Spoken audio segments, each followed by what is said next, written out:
Hello and welcome. Everyone, I'm Emma, and this is my co-host Max. Hi, everyone. We're so happy you're here today. We have a great topic to talk about: how to set achievable goals for learning English. Yes, learning English can feel like a big job.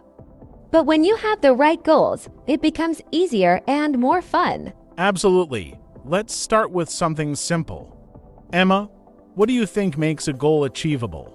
Good question, Max. An achievable goal is something that you can really do. It's not too big or too hard.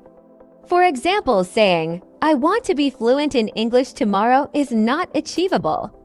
But saying, "I want to learn 5 new words this week" is something you can do. I love that example. Goals should be small enough that you feel good when you reach them.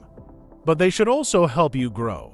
Exactly. And it's also important to be clear. If your goal is just "I want to get better at English," it's not specific enough. But if you say, "I will practice speaking English for 10 minutes every day," it's clear, and you know exactly what to do. That's so true. Let's talk about breaking big goals into smaller ones. If someone's big goal is to speak English fluently, what smaller steps could they take? Great point, Max. They could start by practicing simple conversations, like introducing themselves. Then they could learn to ask and answer questions about daily life. Little by little, these small steps will add up. Yes, and writing goals down can really help. When you write your goals, they feel more real. Plus, you can look at them anytime and remind yourself what you're working toward. Oh, I agree. Writing is powerful. You could even make a list of your goals and put it somewhere you can see, like on your desk or your wall. And don't forget to celebrate when you reach a goal. It's important to feel proud of yourself, even for small wins.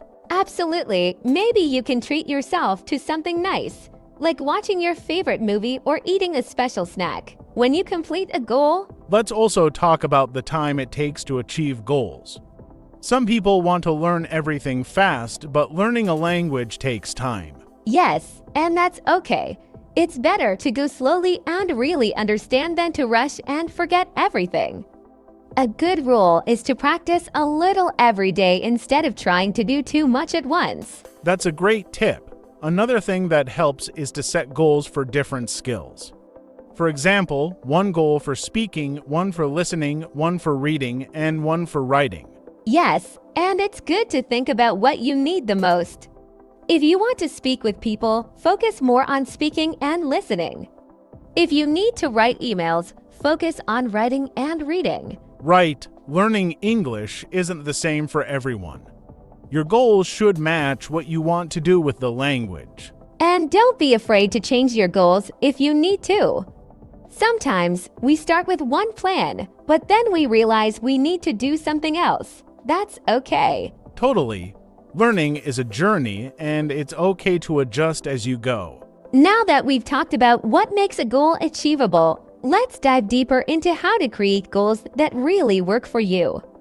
Max, have you ever set a goal and felt like it was too hard to reach? Oh, yes, many times when I was learning another language, I used to say things like, "I will learn 1,000 words this month," but it was too much, and I felt frustrated when I couldn't do it. That's such a common experience. Many people set goals that are too big, and when they can't reach them, they feel like giving up. It's important to remember that goals should challenge you, but they shouldn't feel impossible. Right. One thing I learned is to use something called the SMART method. Have you heard of it, Emma? Yes, I love the SMART method. For anyone who doesn't know, SMART stands for specific, measurable, achievable, relevant, and time-bound. Exactly. Let's break that down. First, a goal should be specific. For example, instead of saying, "I want to learn English," you could say, "I want to learn 10 new words about food." That's a great example. Next is measurable. This means you can check if you've reached your goal. If your goal is to learn 10 words, you can count them and see if you've done it. Yes, the third part is achievable. This is what we talked about earlier, making sure the goal is not too hard or too big. And then we have relevant. This means the goal should be connected to your bigger plan. If your main goal is to practice speaking, it wouldn't make sense to spend all your time on reading. Good point. The last part is time-bound. This means your goal should have a deadline. For example, I will learn 10 new food words by the end of this week. That's so helpful, Max. Using SMART goals can really make a difference. Another tip is to focus on habits instead of just results. For example, instead of saying, "I will be fluent in English," you could say, "I will practice speaking for 15 minutes every day." Yes, habits are so important. When you make English part of your daily life, it becomes easier and more natural. And speaking of daily life, let's talk about how to make learning English fun. If you enjoy what you're doing, you'll want to keep going. I agree. For example, if you love music, you can set a goal to learn the words of one English song each week. Singing along can help you improve your pronunciation, too. That's a great idea. Or if you enjoy movies, you can watch one in English with subtitles and set a goal to learn 5 phrases from the movie. And if you like games, there are so many apps and websites with English games. You could set a goal to play one game for 10 minutes every day. Yes, learning doesn't have to be boring. When you make it fun, it feels less like work and more like a hobby. Another way to stay motivated is to track your progress. You could use a notebook, an app, or even a calendar to mark the days you study. That's such a good idea. Seeing your progress can give you a big boost of confidence. It's a reminder that even small steps add up over time. Exactly, and don't forget to reward yourself. When you reach a goal, give yourself something to look forward to, like a treat or a break. Oh, I love rewards. It could be as simple as taking a walk, watching your favorite show, or even just giving yourself a big smile in the mirror. That's so true. Another thing to remember is to be kind to yourself. Sometimes we don't reach a goal, and that's okay. It's not about being perfect, it's about trying your best. Absolutely, Max. If you miss a day or don't finish something, don't feel bad.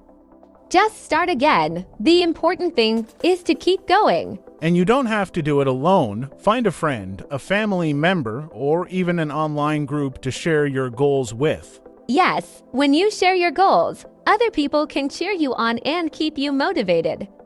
It also helps you stay accountable. And if you don't have anyone to share with, you can still talk to yourself. Saying your goals out loud can make them feel more real. That's a great tip, Max. And one more thing, don't forget to make your goals personal. Everyone learns differently, so choose goals that work for you. Exactly. Some people like to study with books, while others prefer listening to podcasts or watching videos. Do what feels right for you. And remember, learning English is a journey. It's not just about reaching the goal. It's about enjoying the process. So far, we've talked about how to set goals and stay motivated, but let's take it a step further.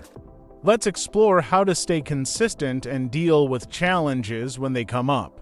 Emma, have you ever had trouble sticking to a goal? Oh, definitely, Max. I think everyone struggles with that sometimes.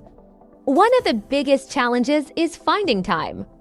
Life can be so busy with work, school, or family. That's true. A good way to solve this is to make learning English part of your daily routine.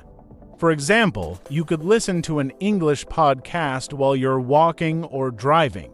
That's such a great idea. Or if you're cooking or cleaning, you can play an English song or a video in the background. It's a simple way to keep practicing even when you're busy. Exactly, and if you don't have much time, just 5 or 10 minutes a day can make a big difference. It's about being consistent, not about studying for hours. Yes, another thing that helps is to set reminders. You can use your phone to remind you to practice at the same time every day, like before breakfast or after dinner. That's a great tip, and speaking of reminders, let's talk about what to do when you feel stuck or unmotivated. It happens to everyone, right? Absolutely, Max. One thing you can do is remind yourself why you're learning English. Is it for your job, to travel, to make new friends? Thinking about your reason can give you the energy to keep going. That's so true. Another way to stay motivated is to mix things up. If you're bored with one method, try something new. For example, if you've been reading a lot, maybe spend more time speaking or listening. Yes, variety makes learning more exciting. You can also challenge yourself with something fun, like learning a tongue twister or watching a comedy show in English. I love tongue twisters. They're so tricky, but such a good way to improve your pronunciation. Exactly. And don't forget, it's okay to ask for help.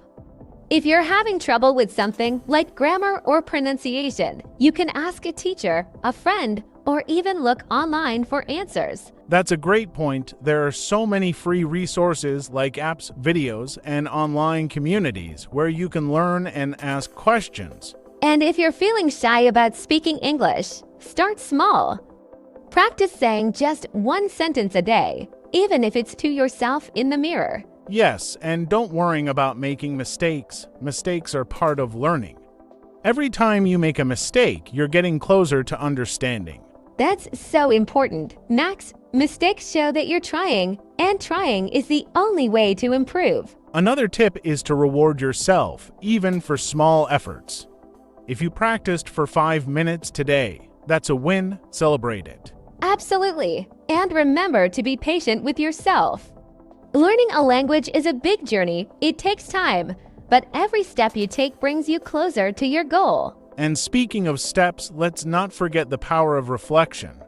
Taking a few minutes each week to think about what you've learned can really help. Yes, you can ask yourself questions like, what went well this week?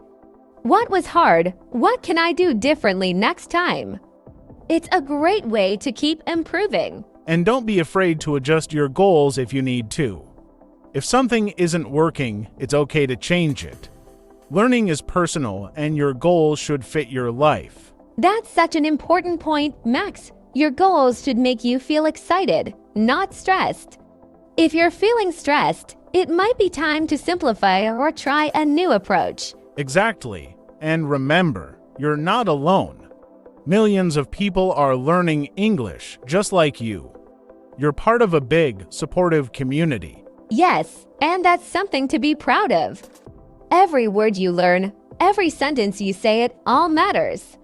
You're building a skill that will open so many doors. And with the right goals, you'll keep moving forward. It's all about taking one step at a time and enjoying the process. That's so true, Max. And speaking of enjoying the process, we hope today's podcast has helped you feel inspired and ready to set your own English learning goals. Yes, remember, your journey is unique, and every effort you make is a step closer to success. Thank you so much for joining us today. We hope you found this podcast helpful and fun. Don't forget to subscribe to our channel and share this podcast with your family and friends. And keep practicing, keep learning, and keep smiling. You're doing great. Max and bye for now.